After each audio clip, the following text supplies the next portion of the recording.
today.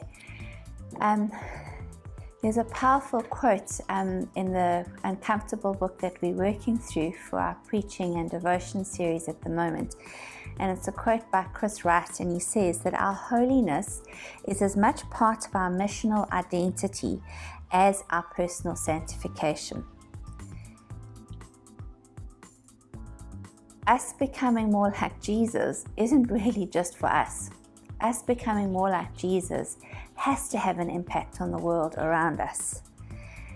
We preach sanctification, we believe in sanctification, we preach transformation, we believe in transformation, and we trust that there's evidence of that in our lives for people to see and to see the handiwork of God in our lives.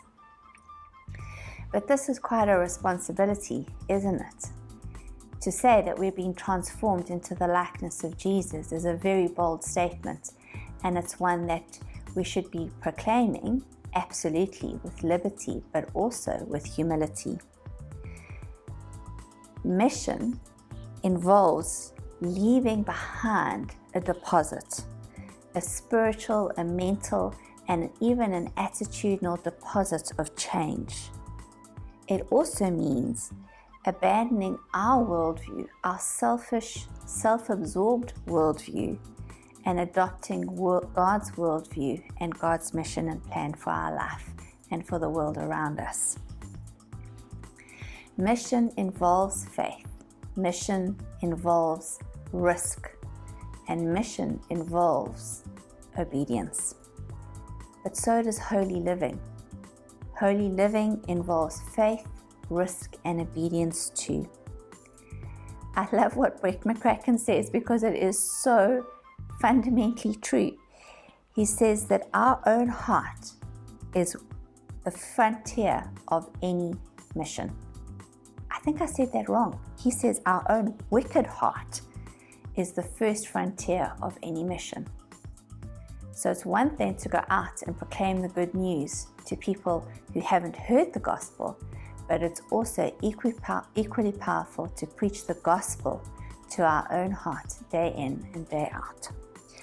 2 Corinthians 3 verses 18 says here, "And we who with unveiled faces all reflect the Lord's glory are being transformed into his likeness with ever-increasing glory, which comes from the Lord who is the Spirit." What a powerful scripture, and what a powerful scripture to proclaim over our lives individually.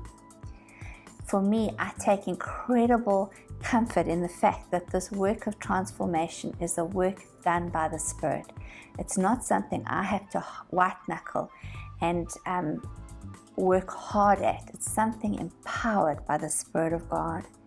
That gives me incredible hope and incredible confidence, because I know in my own strength I can't transform my life, but Jesus, by the power of his Spirit, can. For me, I love the fact that it's a process. It says here, being transformed. That's a constant process over time. It doesn't happen with a click of the finger. When I was thinking about this in preparation for the devotion today, the idea of a butterfly came to mind. It's a powerful picture of transformation, and it's one that we speak of often when we speak of change, but we need to see that picture in our lives too, that work of transformation is an ever-evolving, ever-ongoing process of being transformed. And then what are we transformed into? Not the picture of the world's picture of success, the world's picture of beauty, the world's picture of completion. No, we're completely and utterly transformed into God's image, God's idea on what that should be. And God's idea is purposeful. He has a plan, he has a purpose, and we need to yield and surrender to that. And the image of God is all-encompassing over all aspects of our lives. It's our devotional times, it's our family times, it's our personal times, it's our attitude, it's how we spend our money, how we spend our time. It's all encompassing. It's God's rule and reign over us and in us. there's a really significant quote here, and it says that our daily discipleship is not a revolution each morning or an agent of global transformation every evening. It is a long obedience in the same direction.